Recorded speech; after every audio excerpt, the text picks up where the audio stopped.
Recording in progress. El tema que vamos a enfrentar en esta noche, el séptimo ya, después de los 6 previos que hemos tenido. Hemos avanzado a lo largo de muchos temas, sobre el tema de la fundación de la Iglesia. Hemos hablado también sobre funciones de la Iglesia, etcétera, etcétera. Hemos hablado de muchísimos temas en estas 7 semanas. Y hoy enfrentamos un tema que tiene que ver con los propósitos de la Iglesia. Voy a compartir la pantalla y así, a ver, ya os quiero ver a vosotros. Bien, perfecto, aquí os tengo. Tiene que ver con los propósitos de la Iglesia, ¿no? Y antes de entrar en el tema, como venimos haciendo en estas semanas previas y hacemos en la escuela, cuando estamos enseñando un tema nuevo, hacemos un repaso de lo que vimos la semana anterior, ¿no? Bien, pues la semana anterior, si recordáis, estuvimos hablando acerca de 2 puntos que tienen que ver con la ortodoxia de la Iglesia. Por un lado, la ortodoxia y la doctrina, es decir, seguir unos parámetros en cuanto a doctrina, en cuanto a los medios de gracia, que eran la mesa del Señor y el bautismo, ¿verdad? Vimos también algo acerca de la disciplina, del gobierno y de la oración, ¿no? Entonces, estos temas, aunque luego lo iremos desarrollando en otras sesiones con más detenimiento, pero conforman, digamos, lo que habíamos llamado la ortodoxia en la doctrina. Pero estaría desequilibrado si no hablásemos de la ortodoxia de comunidad, lo que es, en otro término, podría ser la ortopraxia. La ortodoxia es el buen conocimiento, la buena doctrina que tiene la Iglesia, pero el término ortopraxia tendría que ver con la buena práctica que tiene la Iglesia, ¿no? No podemos desligar las dos cosas. Doctrina y práctica deben de ir de la mano para que la Iglesia sea una Iglesia sana, ¿no? Y en cuanto a esto de la ortodoxia de comunidad, pues hemos hablado acerca del testimonio, hemos hablado de la comunión de la Iglesia, de la adoración como cuerpo que hacemos en la Iglesia, ¿verdad? La adoración en comunidad, el ministerio que desarrollamos cada uno dentro de la Iglesia, no unos pocos, sino todos, la santidad que tenemos que fomentar también a nivel personal, pero a nivel comunitario, el cuidado de los pobres y el amor por Cristo, ¿no? Y esto era básicamente un resumen de lo que estuvimos viendo la semana pasada. Y llegamos a una conclusión, y la conclusión era una frase del filósofo cristiano Francis Schaeffer, ¿no? que allá por el año 70 escribió un libro titulado La Iglesia al final del siglo XX, y que tiene pertinencia para hoy, para el siglo XXI, ¿no? No ha cambiado mucho el panorama. Y él dice lo siguiente: a menos que nuestro prójimo vea en nuestras iglesias no solo la predicación de la verdad, sino la práctica, ¿veis? La ortodoxia y la ortopraxia, sino la práctica del amor y la belleza, a menos que pueda ver que el ideal que los humanistas acertadamente desean, aunque sin poder conseguirlo por el humanismo, como filosofía como tal, puede practicarse en nuestras comunidades, a no ser que ellos vean esto, permitidme, dice él, que os lo diga sin ambajes. Ni nos escucharán, ni deben escucharnos, ¿no?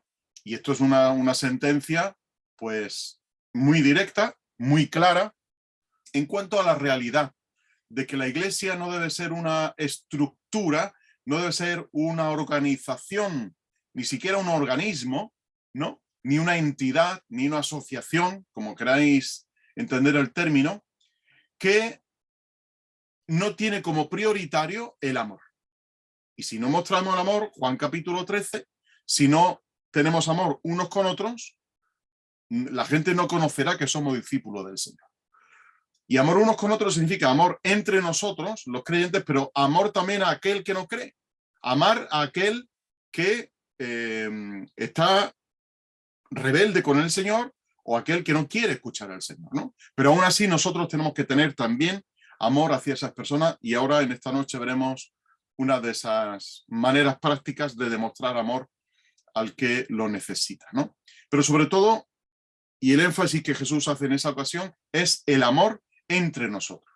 Es decir, que la Iglesia debe de ser el paradigma de gente que se ama, ¿eh? acordado de la frase de Tertuliano que mencionamos la semana pasada, aquel historiador del siglo I, que decía que la iglesia se caracterizaba y se decían, mirad cómo se aman, ¿no? Esa era la nota principal de la iglesia, mirad cómo se aman. Bien, pues en esta noche, como digo, vamos a hablar de los propósitos de la iglesia. Sabéis que hace unos años, ahora apenas una docena de años aproximadamente, se escribió un libro que tuvo una repercusión muy importante, cuyo autor es Rick Warren, y él escribió un primer libro titulado Una vida con propósito, ¿no? ¿Para qué estás aquí en la tierra? Y él describía allí con todo detalle por qué estaba el creyente en la tierra, cuál era la misión del creyente en la tierra. Como tuvo tanto éxito, escribió un segundo libro, y escribió el libro de Una iglesia con propósito. Y ahí él mencionaba también el porqué de la iglesia, ¿no? Yo ni siquiera he consultado ese libro para lo que voy a mencionar en esta noche, pero sí quiero traeros a la consideración algunas pautas que debemos de mantener como iglesia, ¿no? Como comunidad, a la hora de en desarrollar nuestro ministerio y de entender cómo tenemos que conducirnos en la iglesia del Señor. Por lo tanto, ahí lo que vamos a considerar en esta tarde es esto. Hay tres fuerzas en acción dentro de la vida de la iglesia, ¿no? La primera fuerza es la que tenéis ahí en color verde, tenéis aquí representada en color verde, es una fuerza vertical.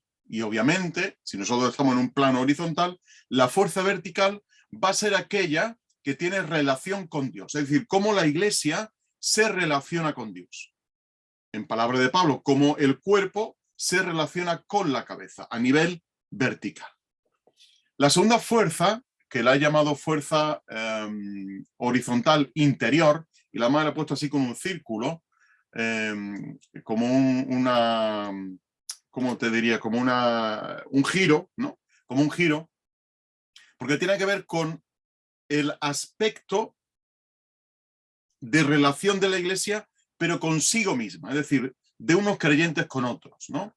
Es decir, nosotros como iglesia, ¿cuál es esa fuerza que ejercemos entre nosotros para relacionarnos? Y en tercer lugar, una fuerza horizontal exterior que va enfocada hacia los no creyentes, hacia aquellas personas que no son del pueblo del Señor, que no han creído y por lo tanto también tenemos un compromiso con ellos, ¿no?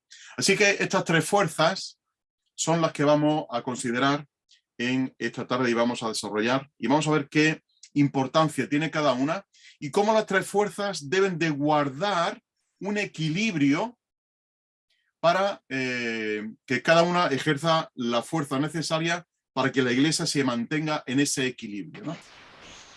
Hay dos fuerzas complementarios. Todos estáis viendo esas dos imágenes, ¿verdad?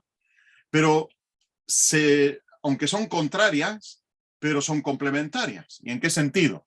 Bueno, en el primer sentido, todos sabemos cómo funciona una lavadora. Caballeros, me refiero ahora al hombre, todos debemos saber cómo funciona una lavadora, cómo poner una lavadora, o al menos saber el movimiento que debe de tener una lavadora.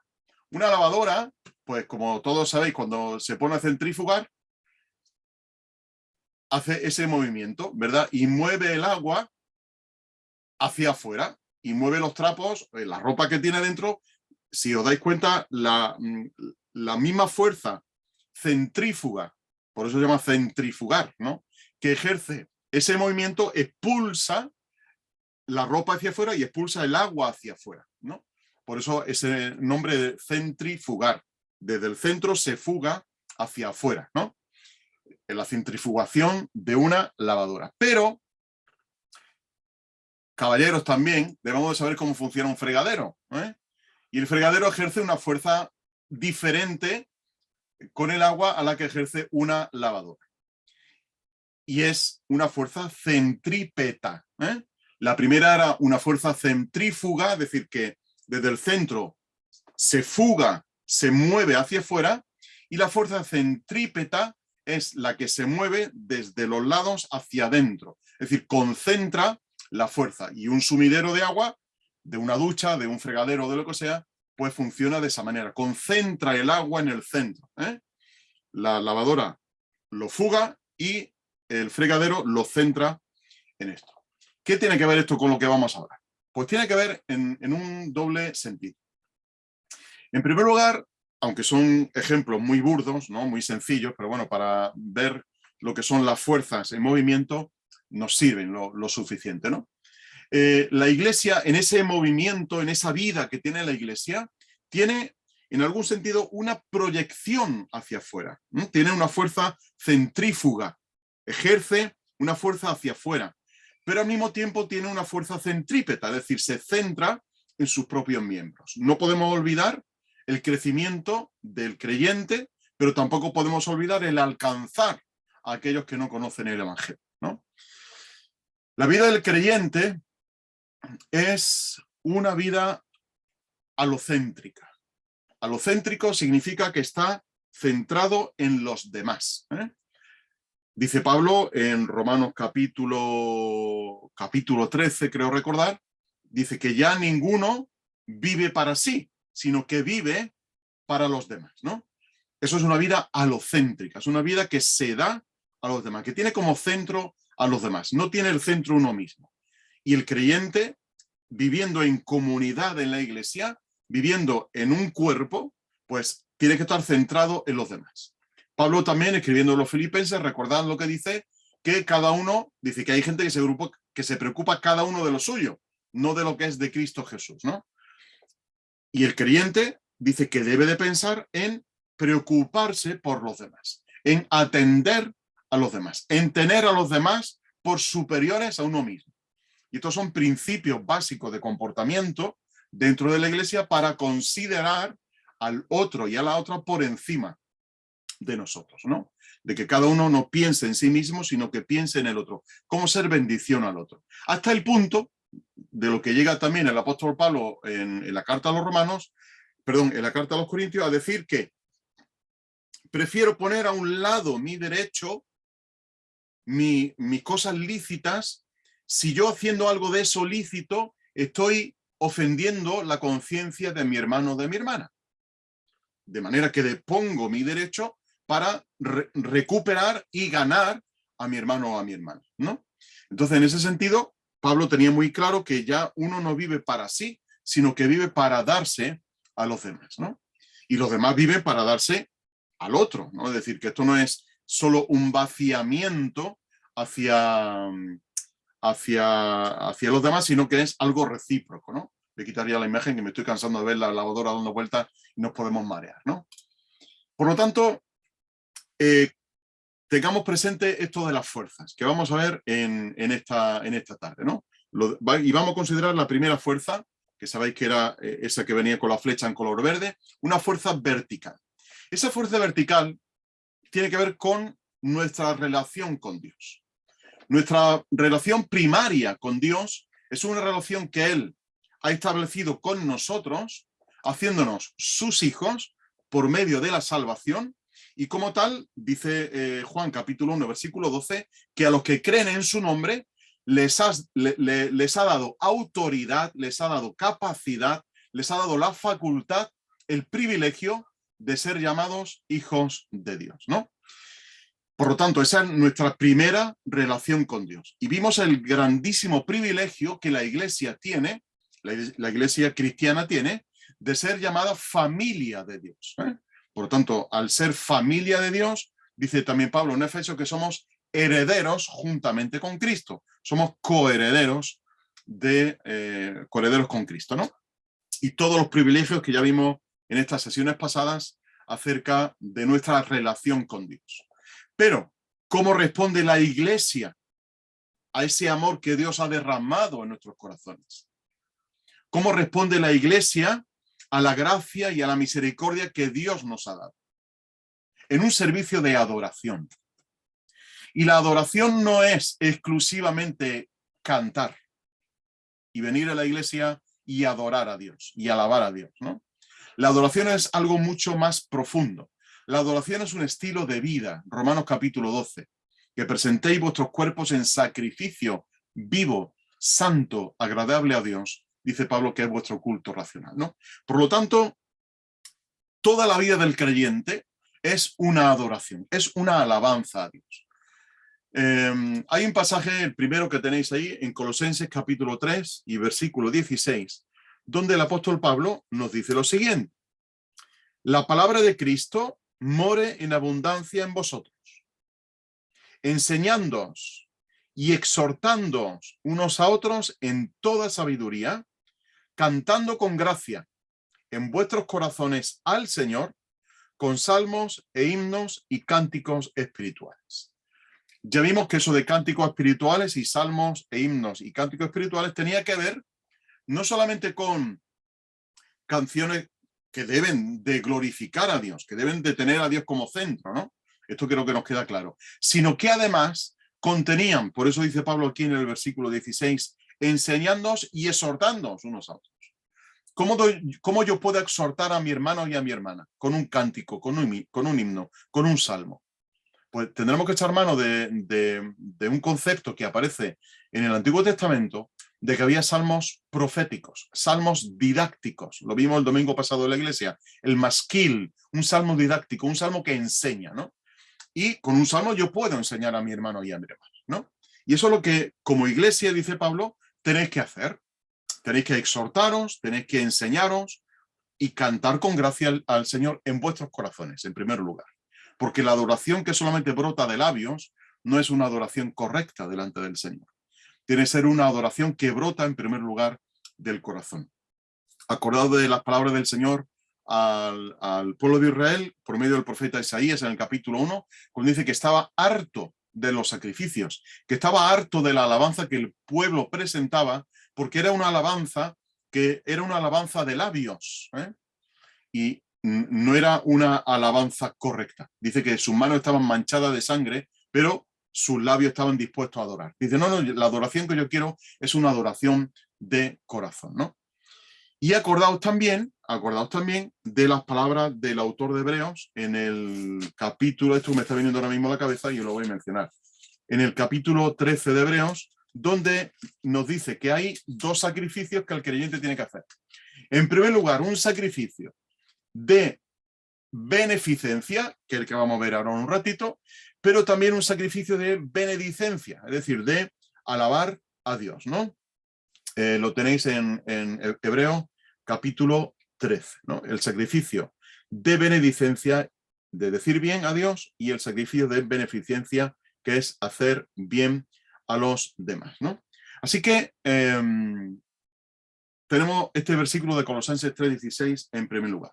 Pero hay un versículo clave en Efesios 1:12, donde Pablo dice que la iglesia tiene sentido porque estamos para alabanza de su gloria. Nosotros los que primeramente esperábamos en Cristo, ¿no? A fin de que seamos para alabanza de su gloria. Luego lo repite de nuevo en el versículo 14. Hasta la redención de la posesión adquirida para alabanza de su gloria. Este es el fin principal de la iglesia. Que la iglesia sea para la gloria de Dios. Y la iglesia vive para ser la gloria de Dios. Para darle la gloria a Dios, para que nosotros podamos alabarle, pero también, como vimos el otro día, principados y potestades puedan también dar gloria a Dios por su iglesia, ¿no? Por lo que él ha hecho en la iglesia. Y un último versículo también en la carta a los Efesios, en el capítulo 5, que como sabéis es muy parecida a la carta a los Colosenses. En el versículo 16 dice Pablo lo siguiente: aprovechando bien el tiempo, porque los días son malos. Por tanto, no seáis insensatos, sino entendidos de cuál sea la voluntad del Señor. No os embriaguéis con vino, en lo cual hay disolución, antes bien sed llenos del Espíritu, hablando entre vosotros con salmos, con himnos y cánticos espirituales, cantando y alabando al Señor en vuestros corazones, dando gracias siempre por todo al Dios y Padre, en el nombre de nuestro Señor Jesucristo. Así que la iglesia tiene un llamado a adorar como iglesia, como comunidad, como cuerpo, como un nuevo hombre, adorar al Señor, porque estamos para alabanza de la gloria de Dios en Cristo Jesús. Así que este elemento o esta fuerza vertical tiene que darse obligatoriamente la iglesia. Y tiene que ejercer pues una fuerza, una tensión adecuada en la vida de la iglesia. No hay iglesia que no tenga que adorar, ¿no? Hoy, por ejemplo, pues no es un culto, no estamos juntos como iglesia para adorar, estamos aprendiendo, pero tenemos nuestro culto los domingos para adorar y alabar al Señor, ¿no? Es decir, no podemos descuidar ese aspecto de la alabanza y de la adoración dentro de nuestros cultos, dentro de nuestras reuniones, ¿no? Pero existe otra tensión, que en este caso es una tensión o una fuerza horizontal que tiene que ver con el aspecto interno de la iglesia, ¿no? Sería lo que hemos llamado ahí la fuerza horizontal interior. Y esta fuerza horizontal interior tiene que ver con la nutrición de la iglesia. Fijaos, Colosenses 1:28. A quien anunciamos, dice Pablo, amonestando a todo hombre y enseñando a todo hombre en toda sabiduría. Cuando dice hombre, está refiriéndose a hombre y mujer, ¿no? Enseñando a todo hombre en toda sabiduría a fin de presentar perfecto en Cristo Jesús a todo hombre. Es decir, que la iglesia tiene que tener esa relación con Dios de adorarle y de alabarle, pero al mismo tiempo tiene que preocuparse de la nutrición de los creyentes. Tiene que preocuparse del cuidado de los que son creyentes, ¿no? Y eso se hace por medio de esto que Pablo nos acaba de decir aquí. El propósito principal es presentar perfecto en Cristo Jesús a todo hombre. Y para eso habrá una serie de medios, habrá una serie de herramientas que todos tengamos que utilizar para conseguir esto. Cómo nutrir a la iglesia, cómo alimentar al cuerpo de Cristo. Efesios 4:12, Pablo vuelve a remarcar este concepto tan importante. Dice que él mismo constituyó a unos apóstoles, a otros profetas, a otros evangelistas, a otros pastores y maestros, a fin de, tiene un propósito, a fin de perfeccionar a los santos para la obra del ministerio, para la edificación del cuerpo de Cristo, ¿no? Así que hay perdón, que no sale el versículo ahí. Hay un concepto dentro de las epístolas de Pablo que nos lleva a entender que la iglesia tiene que crecer, que la iglesia tiene que llegar a una estatura, ahí lo menciona en el versículo 13, hasta que todos lleguemos a la unidad de la fe y del conocimiento del Hijo de Dios, a un varón perfecto, a la medida de la estatura de la plenitud de Cristo. Para que no seamos niños fluctuantes. Claro, a un niño tú lo puedes cambiar de opinión de un momento a otro. Depende cómo ejerza la influencia en él, el niño cambia de opinión. Pero el creyente maduro se mantiene firme en la fe, ¿no? Y no es llevado de aquí para allá por diferentes doctrinas, sino que sabe a quién ha creído, sabe en qué ha creído, sabe qué ha creído, y ahí se mantiene firme. Y el creyente debe de nutrirse continuamente de la palabra del Señor. Y para eso Dios ha puesto en la iglesia apóstoles, profetas, maestros, evangelistas, para conseguir esto. Para conseguir este fin ha puesto una serie de medios, y estos medios contribuyen, deben de contribuir a la edificación del cuerpo de Cristo, al crecimiento, a la nutrición del cuerpo de Cristo. Así que, por un lado, la adoración y la alabanza como una fuerza vertical que ejerce su tensión, que ejerce su fuerza. Por otro lado, una fuerza horizontal interna, es decir, que ejerce fuerza hacia nosotros, como iglesia, pero no podemos olvidar una tercera fuerza horizontal también, de relación con el prójimo, que es exterior y que tiene que ver con la misión de la iglesia. La primera es la adoración, la segunda la nutrición y ahora la misión. Y la misión la vamos a entender en un doble sentido. La vamos a entender así porque la Biblia la entiende así, ¿no? Y nosotros debemos de entenderla así, por lo tanto. Y la primera cuestión es la siguiente. Mateo 28:19. Lo sabemos de memoria y lo podemos citar hasta en griego, ¿no? O en hebreo, o en arameo, o en francés, o en inglés. Depende la lengua que cada uno domine, ¿no? Mateo 28, 19.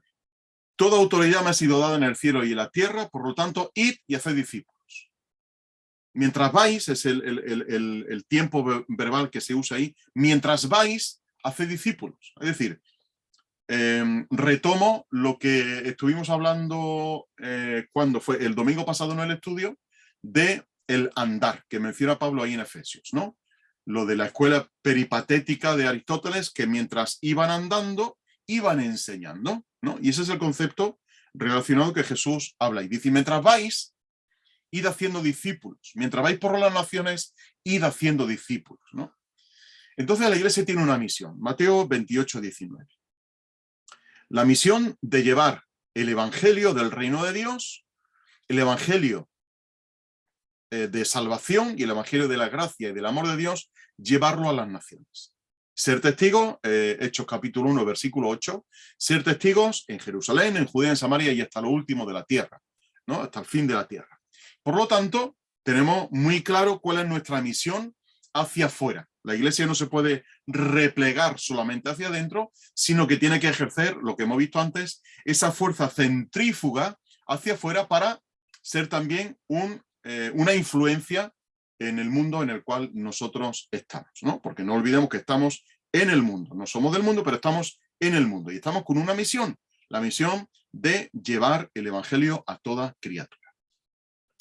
Pero hay que equilibrar esta misión de llevar el evangelio, lo que decía nuestra abuela en aquel refrán, ¿no?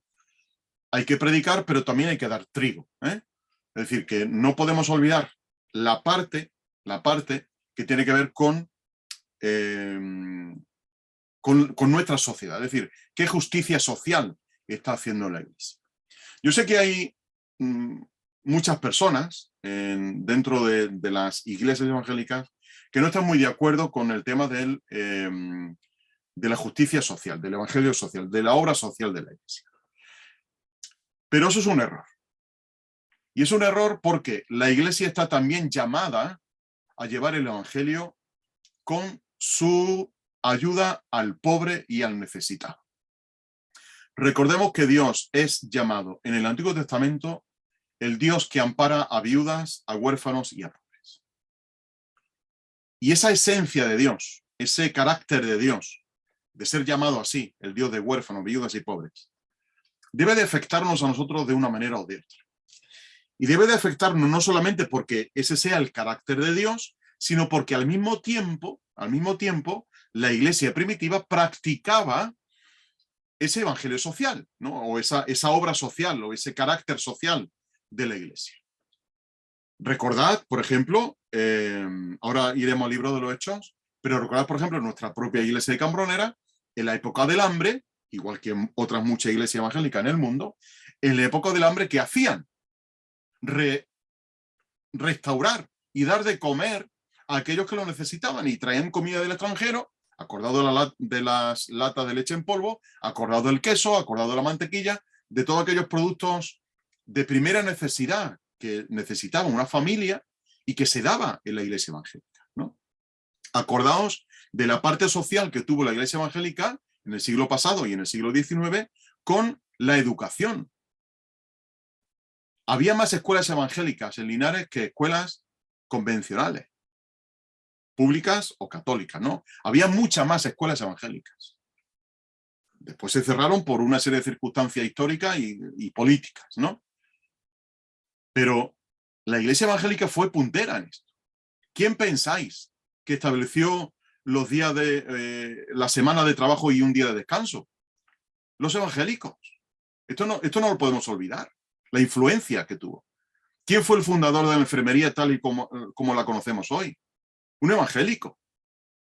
Es decir, que la iglesia ha tenido una influencia poderosísima, en el buen sentido de la palabra, una influencia poderosísima iba a decir también el fundador del Barça que era evangélico, pero los que somos del Madrid pues no nos agrada mucho eso, ¿no? Pero el fundador del Barça también fue evangélico, ¿no? Así que otro hito ahí para anotar, ¿no? Hay una proyección social del evangelio, ¿no?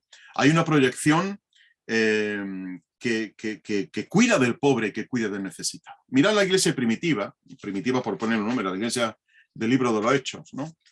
Hechos capítulo 11 y versículo 29. Fijaos lo que hacía y fijaos de que se preocupaba. Los discípulos, dice, cada uno conforme a lo que tenía, determinaron enviar socorro a los hermanos que habitaban en Judea, lo cual en efecto hicieron enviándolo a los ancianos por manos de Bernabé y de Saulo, ¿no? Judea, pues había habido una época de mucha necesidad y los discípulos, conscientes de esto, fueron a suplir esa necesidad y dieron de lo que tenían, ¿no? Y apartaron parte de sus posesiones, las apartaron para dársela al necesitado. Y lo hicieron y lo entendieron como tal, ¿no?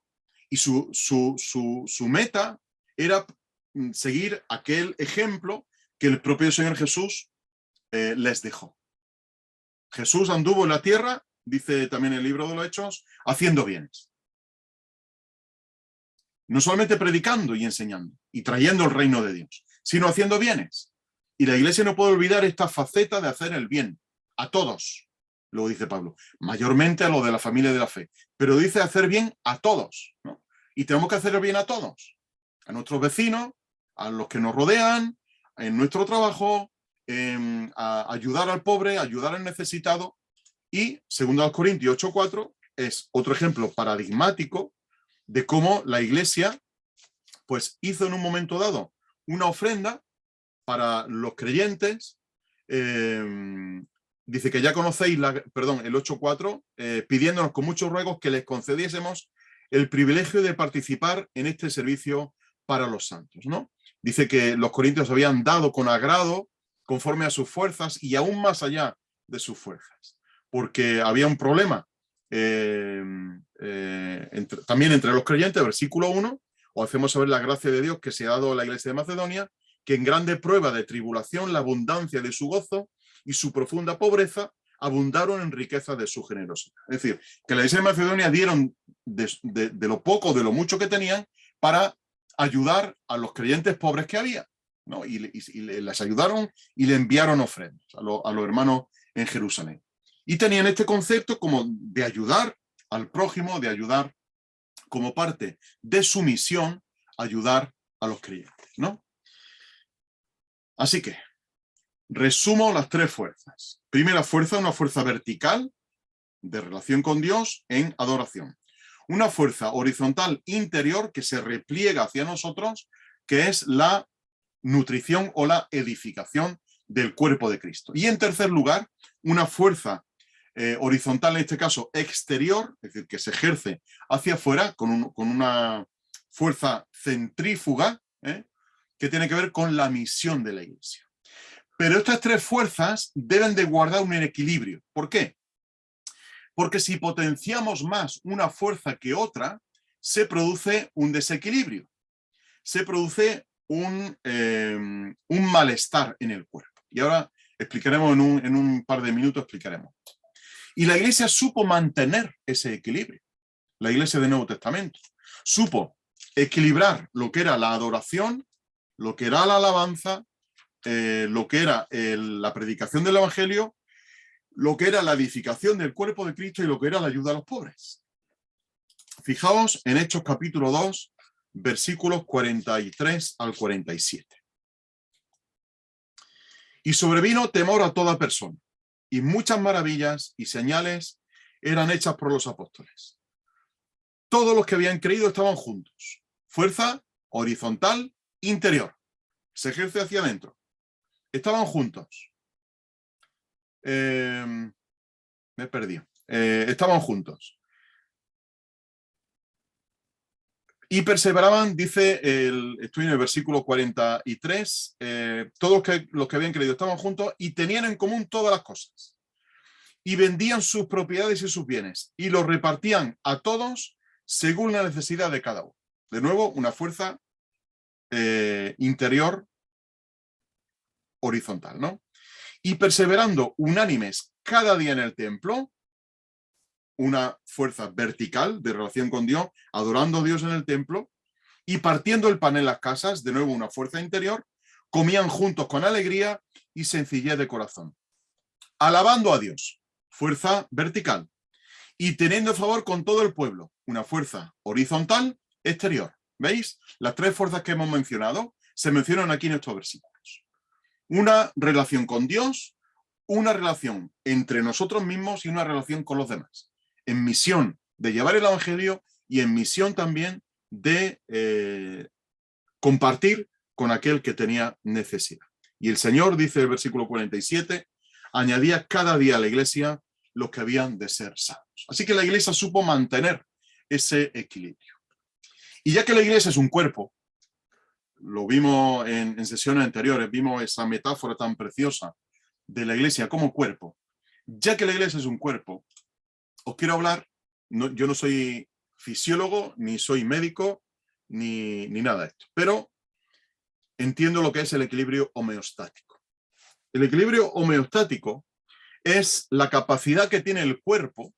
El cuerpo tiene unos niveles en sangre de azúcar, el cuerpo tiene una serie de ritmos, ¿verdad?, que lo mantienen dentro de la normalidad. Cuando esa normalidad se altera, se produce un desequilibrio, ¿no? Entonces, el cuerpo, ahora lo vamos a ver con una figura, tiene lo que se llama una homeostasis.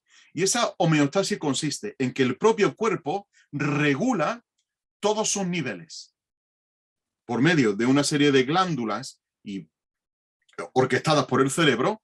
Lo que hace el cuerpo es mantener un equilibrio para ejercer o para tener un funcionamiento óptimo, ¿verdad?, y un rendimiento óptimo.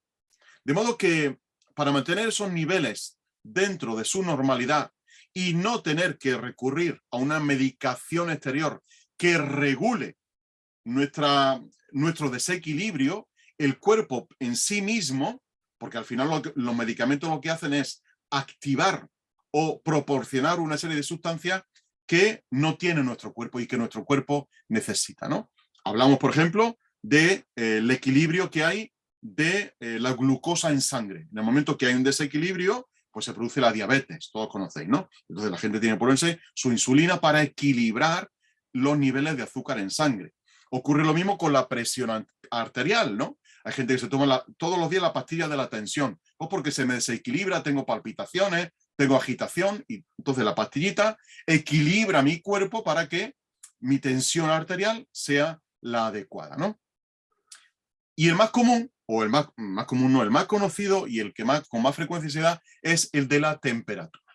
Mira, la temperatura, aquí tenemos dos, voy a mirar esta pantalla que lo veo más grande que aquí en esta chiquitita. La temperatura, el cuerpo regula la temperatura sea porque exteriormente haya una temperatura alta o una temperatura baja, ¿no? Si hay una temperatura baja y nuestro cuerpo sufre esa temperatura baja, se habla de hipotermia. La hipotermia es cuando nuestro cuerpo es sometido a un influjo exterior menor a 34 grados. Es decir, cuando nuestro cuerpo está a menos de 34 grados, hay un desequilibrio. Y el cuerpo tiene que reaccionar a eso, ¿no? Porque hay un rango dentro de este equilibrio que anda entre los 34,5, 35 y los 37,2 o 37,5. Antes nos mencionaba una hermana que el chiquillo tenía 37 y pico de fiebre, 38, ¿no? Se produce un desequilibrio y el cuerpo reacciona. Y reacciona de diferentes maneras. Mirad, por ejemplo, cuando hay una temperatura alta, el hipotálamo, lo que está en la base de nuestro cerebro, activa, si nos sube la temperatura, pues activa una serie de mecanismos para enfriar el cuerpo, ¿vale? Es como si fuéramos un aire acondicionado. Tiene un termostato, ¿verdad?, que regula esa temperatura y si está mal, si está la temperatura alta, produce una serie de mecanismos, pone en funcionamiento una serie de mecanismos para regular esa temperatura y que vuelva a su estado normal. ¿Qué ocurre? Pues los vasos de la piel se llenan con sangre caliente y se irradia calor por la piel. ¿Qué se produce? La sudoración. Por eso cuando tenemos fiebre sudamos. El cuerpo tiene que reaccionar a esa subida de temperatura, y reacciona sudando. Por eso las abuelas nos decían, las gripas hay que sudarlas. Efectivamente, Cuando uno tiene gripe, pues hay que sudar todo lo que se pueda. ¿Por qué? Pues porque el cuerpo tiene que regular por sí mismo, ¿verdad? Y quizá algunas veces no es tan bueno aplicar antipiréticos, ¿no? El apiretal y todas estas cosas nos tomamos para que no me suba la fiebre. Pero el cuerpo tiene que aprender a regularse también, ¿no? Y tener ese equilibrio. Entonces, cuando te da fiebre, sudas, y esa sudoración, ¿por qué sudamos? Pues sudamos porque el cuerpo quiere que nuestro cuerpo, el cerebro quiere que nuestro cuerpo, con esa elevada temperatura, con el sudor se enfría el propio cuerpo, ¿no? Entonces genera sudor para que el cuerpo se enfríe. Y entonces se produce ese equilibrio para bajar la temperatura corporal. Cuando se ha equilibrado esa temperatura, el termostato que tenemos dentro se apaga y vuelve el cuerpo a su estado normal. ¿Qué ocurre cuando hay una temperatura baja? Es decir, que nuestra temperatura corporal baja en más de 35 o 34 grados. Que el cuerpo reacciona también, porque el cuerpo no está hecho para eso. El cuerpo se autoprotege, ¿eh? A nivel interno se autoprotege. ¿Qué ocurre? No estoy dando una clase de ciencias naturales, pero es muy interesante esto que os estoy mencionando. Que los vasos de la piel se contraen, por eso nos dan las tiritonas, por eso se nos pone la piel de gallina, por eso la sangre se ha movido a tejidos más profundos, no está a flor de piel, sino que se ha movido a tejidos más profundos y se reduce la pérdida de calor superficial. Hay una actividad muscular donde los temblores, al moverse el músculo de manera involuntaria, porque tú no quieres que se muevan esos músculos, sino que el propio temblor de manera involuntaria produce calor, ¿vale? Es decir, si hay una temperatura baja, el cuerpo produce calor, ¿no? Fijaos cómo reacciona. Y de nuevo, la función del hipotálamo aquí activa el mecanismo de calentamiento. Antes activaba el mecanismo de enfriamiento y ahora hace lo contrario, el de calentamiento, para lograr aumentar la temperatura del cuerpo, ¿no? Entonces, cuando se ha logrado una temperatura estable, el cuerpo deja de reaccionar. ¿Se habéis fijado la sabiduría de nuestro cuerpo? Cómo Dios ha creado nuestro cuerpo de una manera tan perfecta, que sabe reaccionar ante estímulos externos, pero también ante estímulos internos, ¿vale? Cualquier bacteria, cualquier virus que nos genera ese desequilibrio, ¿verdad? Pues nuestro cuerpo reacciona. Lo mismo digo que con el azúcar en sangre, con la glucosa en sangre o con la presión arterial, etc. Pero quizás este ejemplo de equilibrio homeostático nos pueda ayudar a entender lo que ahora os quiero explicar. Y así nos llevamos una clase de ciencias naturales gratis, ¿no? Para que entendamos una realidad superior. Hay un libro que yo me leí, lo compré hace muchísimo tiempo. No sé si anoté la fecha, yo solo anotar la fecha pues sí, en agosto del 91, agosto de 1991, ya llovió desde entonces, que se titula La obra maestra de Dios. Es un libro ya tiene las páginas muy amarillas, está ya amarillento, ¿vale? Ya no se ha vuelto a publicar, pero este libro habla, bueno, lo ha escrito un cirujano y un periodista, y lo que hace es contrastar el cuerpo o usar la metáfora del cuerpo para hablar de la iglesia. Es un libro preciosísimo, lo tengo subrayado y es súper interesante. No sé si se podrá conseguir hoy día, ¿no? Pero la verdad que a mí en aquel año, en el 91, pues me ayudó bastante porque describe cómo las células funcionan y cómo eso se aplica al cuerpo, cómo el equilibrio también, él habla del equilibrio del oído, ¿no? De cómo también la iglesia debe de mantener su equilibrio, etc. Es un libro súper interesante. Y habla también de cuando las células internas se rebelan y se produce el cáncer, ¿no? El cáncer no se produce por algo exterior. El cáncer se produce porque las células nuestras, hay células rebeldes, entonces esas células deciden actuar de manera independiente y es cuando se produce un cáncer, ¿no? Y es un libro para mí que me ayudó, como digo, bastante, y tengo que echarle de nuevo una lectura porque la verdad es que me edificó en aquel momento y quiero que me edifique de nuevo, ¿no? Pero bueno, no estoy haciendo publicidad de libros tampoco en esta noche. Vamos a lo que nos toca. ¿Cómo encontrar nosotros ese equilibrio? Es decir, hemos hablado de esas tres fuerzas, somos un cuerpo y algunas veces el cuerpo se desajusta, ¿no? No tiene ese equilibrio homeostático. Entonces, al haber ese desequilibrio, el cuerpo de Cristo tiene que reaccionar. Y os lo voy a traer con un ejemplo, con un estudio de un caso que aparece en Hechos capítulo 6. Son 7 versículos que voy a leer y que vamos a ver cómo se produce ese equilibrio. Dice Hechos 6.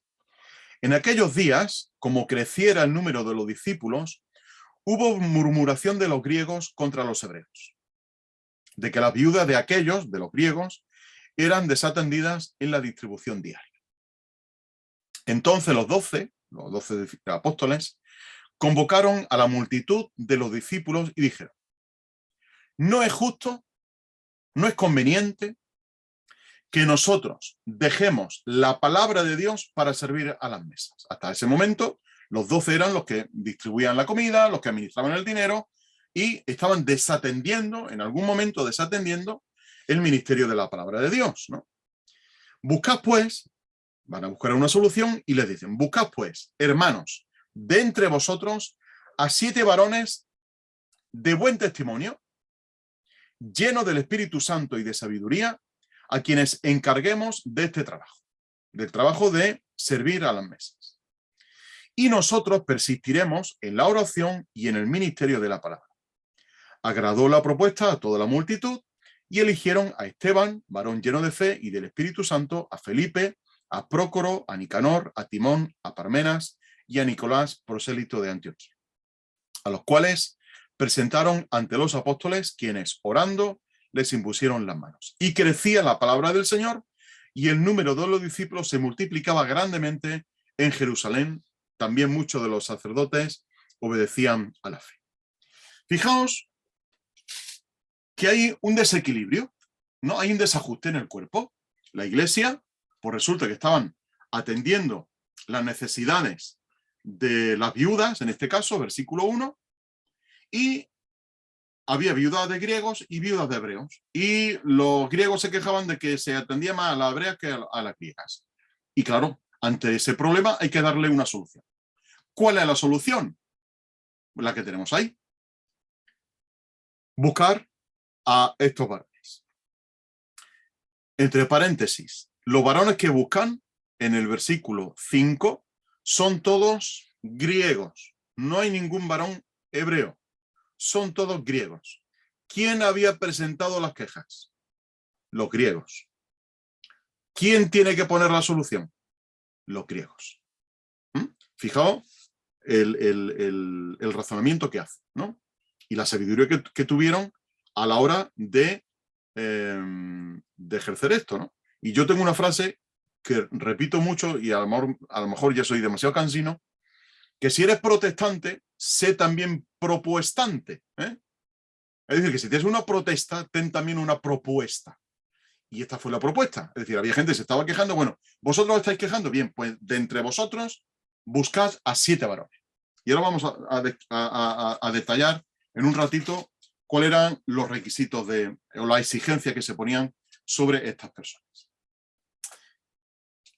¿Cómo encontrar el equilibrio? El equilibrio hay que encontrarlo en lo que yo he llamado ahí una diversidad conveniente de funciones, no de cargos, no de oficios. Y he subrayado la palabra funciones. Y ahora vamos a entender por qué. Porque en el servicio, en la iglesia, no existen categorías. Lucas 22, 27. Dice el Señor Jesús: yo estoy entre vosotros como el que sirve, como el diácono. Entendemos esa palabra, ¿verdad? Como el diácono. Luego la palabra diácono derivó en un oficio. Pero diácono es la persona que sirve. Dice Jesús: yo estoy entre vosotros como el que sirve, como el que hace un servicio, como el que hace una diaconía. Como el diácono. Él era el Señor. Juan capítulo 13. Si yo, el Señor y Maestro, he hecho esto, vosotros también tenéis que hacerlo. Si yo os he servido, vosotros también tenéis que serviros unos a otros, ¿no? Por lo tanto, esto tiene que quedarnos claro desde el principio. En el servicio no hay categorías. No hay servidores de primera, no hay servidores de segunda y no hay servidores en reserva. No existen. En la Biblia no existen categorías. ¿Por qué? Porque en la diaconía en la Biblia se entiende con un no con un doble sentido, sino con una doble acepción, pero igualando las dos categorías. La categoría de servicio a las mesas, lo tenemos en el versículo 1, y en el versículo 2, cuando se menciona la palabra, en el versículo 1, distribución diaria, tiene que ver con la diaconía diaria, con el servicio diario. Y en el versículo 2 se dice, no es justo que nosotros dejemos la palabra de Dios para servir a las mesas. De nuevo la palabra, para diaconía. Y esa palabra diaconía es el amor en acción, en este caso el servir a las mesas, el distribuir el dinero, el repartirlo equitativamente, el dar de comer, etcétera, etcétera, ¿no? Y eso era lo que aquí Lucas, en el libro de los Hechos, llama la diaconía. Pero es que un par de versículos más abajo dice, y nosotros persistiremos en la oración, y dice la versión 60, y en el ministerio. Pero es la misma palabra que ha usado Lucas en el versículo 1 y versículo 2. En el servicio, en la diaconía, que es el amor en proclamación, en el ministerio de la palabra. Por lo tanto, si Lucas, inspirado por el Espíritu Santo, usa para el servicio a las mesas la palabra diaconía y para la predicación usa también la palabra diaconía, significa que ambas funciones están en el mismo nivel, que no hay una categoría, que no es más el que predica que el que sirve. Que tenemos un concepto erróneo si entendemos que el que predica es más importante que el que sirve. Dice Pablo en 1 Corintios, capítulo 3 y versículo 5. ¿Quién es Pablo? ¿Y quién es Apolos? Dice, somos servidores. Somos diáconos. ¿Entendemos? Somos diáconos. Y mira que Pablo era Pablo, ¿no? Y Apolos era Apolos, ¿no? Y lo deja además demasiado claro porque ya sabes que si uno de Apolo, que si uno de Cefas, que si uno de Pablo, que si otro de no sé quién, que si otro de no sé cuánta. Y dice, ¿pero quiénes son? ¿Qué pues es Pablo y qué es Apolos? Servidores por medio de los cuales habéis creído. Somos diáconos, esa es la palabra que usa ahí Pablo. Somos diáconos. Y en 2 Corintios capítulo 3 y versículo 8 vuelve a mencionar este concepto que estamos olvidando y que debemos de recuperar. 3:8. ¿Cómo no será más bien, dice él, con gloria, el servicio del Espíritu? La versión 60 dice el ministerio, pero es la misma palabra, es diaconía. Lo que pasa es que hemos elevado la palabra ministro, la hemos quizá adoptado porque la sociedad nos lo ha hecho creer así, que el ministro, tal y como concebimos nosotros ahora a los ministros que tenemos, ¿no? El Ministerio de Educación, el Ministerio de... que el ministro es el que manda, que es el mayor. Pero es que la palabra ministro está compuesta de un prefijo que viene del latín que es minus. Y minus en latín significa menos. ¿Entendemos esto, verdad? El ministro es el menos. En la antigüedad, el magíster, magis en latín es mayor, el magíster, el maestro, era el más importante en la sociedad. El ministro era el que servía a la sociedad. Pero ahora se le da la vuelta a este concepto, ¿no? A nivel político y a nivel social. El ministro es el que manda y el magíster, el maestro, al final, pues los maestros, pues estamos ahí, ¿no? Y se ha perdido ese concepto del maestro, ¿no? Como persona importante. Dicen que en Japón y en China todavía le hacen reverencias a los maestros cuando alguien se presenta delante de un maestro, le hacen reverencia, ¿no? Pero no olvidemos que el ministro, que muchas veces nos gusta alardear de esta palabra, yo soy ministro, ¿no? del Evangelio, yo soy ministro de la iglesia tal, yo realizo un ministerio. Pues no olvidemos que la palabra ministerio tiene que ver con ese concepto de menos, ¿eh?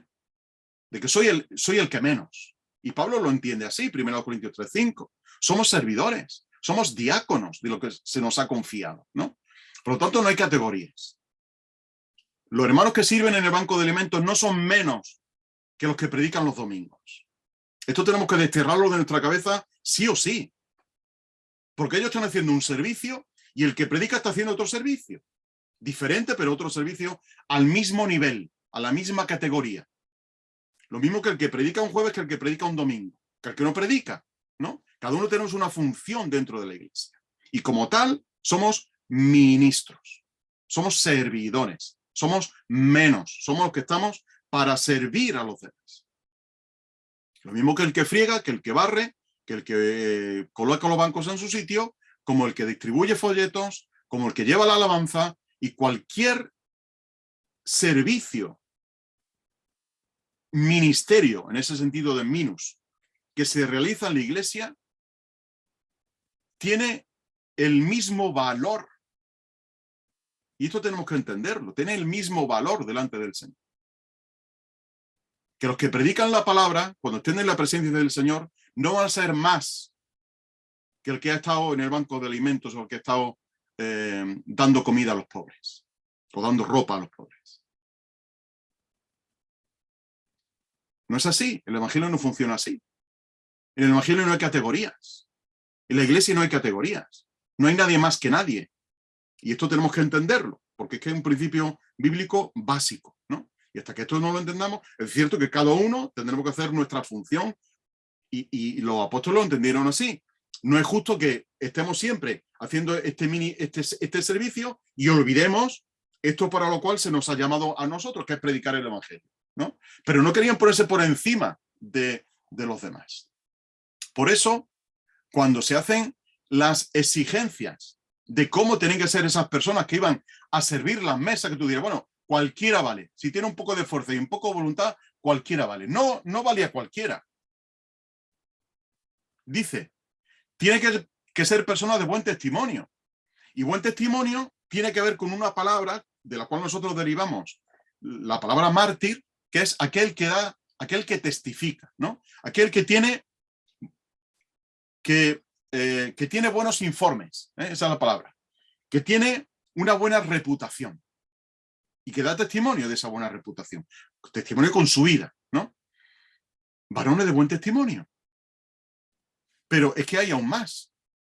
Es que tiene que ser gente llena del Espíritu Santo. Es decir, bajo el control del Espíritu Santo. No era una tarea material. Como es algo material, cualquiera lo puede hacer. No, no, no, no. Aún la tarea de servir las mesas, tienen que hacerla bajo el control del Espíritu Santo. Efesios 5:18, lo hemos visto antes. No os embriaguéis con vino, en lo cual la disolución, sino sed llenos del Espíritu Santo. Es decir, no estás lleno del espíritu del vino, sino del espíritu divino. Y esto es importantísimo. Es decir, que en la iglesia no hay cosas materiales y cosas espirituales. Todo servicio en la iglesia se hace bajo el control del Espíritu Santo. Y en tercer lugar dice que estos hombres tienen que estar llenos de sabiduría. Es decir, gente que fueran competentes en su área de especialidad. Gente prudente, gente con experiencia, gente pacificadora, de buen testimonio, lleno del Espíritu. Santiago 3:14, cuando habla de la sabiduría, dice, la sabiduría que viene de lo alto es pacífica. No crea disensión, no crea problemas, al contrario, ayuda a solucionar problemas, ¿no? Y fijaos las exigencias que se dan para los servidores de las mesas, para los diáconos de las mesas. Y es que luego vamos a ver en 1 Timoteo, cuando llegue el momento, vamos a ver en 1 Timoteo capítulo 3, las exigencias de los diáconos, de los que sirven. Y son exigencias al mismo nivel que la que Pablo, unos versículos antes, habla acerca de los ancianos, de los que cuidan, de los que supervisan la iglesia. Son las mismas o más exigentes, ¿no? Y cuando hablo de diácono y de diaconisas, que también la palabra diaconisa aparece en la escritura. Y fijaos en este hecho curioso que el oficio, si queréis, o la función, más bien, sería lo más correcto. La función de diácono es mucho anterior en el tiempo que la de anciano. Porque aquí empiezan a nombrar diáconos y todavía no me han nombrado ancianos en la iglesia. Así que todos somos llamados a servir en la iglesia, a ser servidores. Y todos somos llamados a realizar el ministerio, con ese sentido de mini, de minus. Y los que sirven de una manera en la iglesia están haciendo un ministerio. Los que sirven de otra están haciendo otro ministerio. Y los que servimos de otra estamos haciendo otro ministerio. Pero no olvidemos ninguno, que eso es un servicio. No estoy entre vosotros, yo estoy entre vosotros como el que sirve. Aunque soy el Señor, pero estoy entre vosotros como el que sirve, ¿no? El Hijo del Hombre no vino para ser servido, sino para servir y dar su vida en rescate por muchos. Así que, hermanos y hermanas, el tema de estas fuerzas que se ejercen dentro de la iglesia, una fuerza vertical y esas dos fuerzas horizontales, interna y externa, buscan su equilibrio dentro de la iglesia para que no crezca una iglesia desequilibrada, ¿no? No crezca una iglesia que no tenga un equilibrio homeostático, es decir, que no haya que regular. Es cierto que algunas iglesias potenciarán mucho el tema de la alabanza, tienen un equipo de alabanza tremendo, ¿no? Pero no enfatizan tanto el tema de la enseñanza y de la predicación, y quizá un poquito el tema de la evangelización. Hay iglesias que potencian mucho la enseñanza y dejan de un lado el tema de la adoración y el tema de la evangelización, salir afuera. Hay iglesias que enfatizan mucho el salir afuera y no se preocupan de la edificación y de la nutrición del cuerpo de Cristo y de la alabanza, porque están muy ocupados en las cosas de afuera, ¿no? Y hay que buscar ese equilibrio. Y la iglesia debemos juntos de buscar ese equilibrio, ¿no? Porque todos tenemos parte en esto. Esto no es tema de uno ni de dos. Esto es tema de todos. Buscar ese equilibrio, ¿no? Y buscar dónde yo me puedo acoplar para buscar ese equilibrio homeostático, para buscar que la iglesia crezca de manera equilibrada, ¿no? Que no crezca de manera desequilibrada, que esas fuerzas se ejerzan todas en el mismo sentido. Así que como conclusión os quiero dejar esto. Las fuerzas que trabajan en la iglesia operan para mantener un equilibrio adecuado en el crecimiento de la misma. No podemos descuidar una en favor de la otra. Estas tres fuerzas debemos de trabajarlas y fomentarlas para el beneficio de todos. Y no existen grados de importancia en los diversos servicios que se hacen en la iglesia. Todo servicio, entre paréntesis, ministerio, que se hace en la iglesia,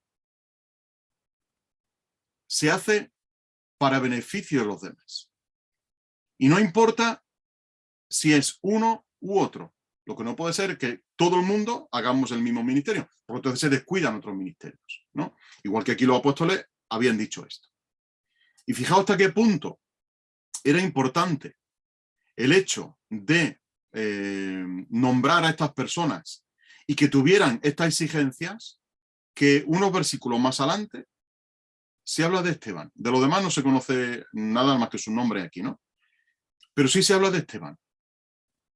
Y Esteban fue elegido, fue nombrado para servir las mesas. Y unos versículos más adelante encontramos a Esteban, al mismo Esteban, dice ahí un varón lleno de fe, lo encontramos dando testimonio y haciendo prodigios y señales entre el pueblo, predicando entre el pueblo. ¿Os dais cuenta de que el ministerio que se encargó a Esteban, el trabajo que se encargó a Esteban, el servicio que se encargó a Esteban, el Señor se encargó de que fuera un servicio productivo, no solamente para servir las mesas, sino después para predicar el evangelio y que por medio de él también algunos se convirtieran, viniera temor a todo el pueblo, y encontramos ahí ya a la figura de Saulo de Tarso, del apóstol Pablo. ¿Os dais cuenta de esto? Es decir, que no podemos, entre comillas, menospreciar, es decir, darle menor precio o darle menor valor a un ministerio sobre otro. No nos creamos, los que predicamos los domingos, no nos creamos que estamos en una categoría superior al hermano o la hermana que va un viernes a limpiar la iglesia. Porque nos estaremos dando de bruces contra un error. De modo que todos tenemos nuestro servicio dentro de la iglesia. Todos tenemos nuestra importancia dentro de la iglesia. Y Hebreos capítulo 6, versículo 10. Dios no es justo para olvidar vuestra obra. Y como Dios no es injusto para olvidar nuestra obra, lo que tendremos que hacer es mirar a quién estamos sirviendo. Estamos sirviendo al Señor en primer lugar y siendo una ayuda a los hermanos, una edificación para mi hermano y para mi hermana en segundo lugar. Estamos contribuyendo a la edificación del cuerpo de Cristo. Por lo tanto, como Dios no es injusto para olvidar nuestra obra, y cómo hemos servido a los santos, y cómo, dice el autor hebreo, cómo los estáis sirviendo aún, teniendo esto en mente, pues procuremos hacer nuestro servicio en equilibrio, y que la iglesia junta en equilibrio, pues fomentemos esto, alabando al Señor, nutriéndonos unos a otros y llevando el evangelio del reino de Dios a aquellas personas que no conocen al Señor. Así que Él nos ayude, hermanos y hermanas, a tener las cosas claras en la iglesia y cómo funcionan las cosas en la iglesia del Señor. Que Él nos ayude. Voy a dejar aquí la grabación.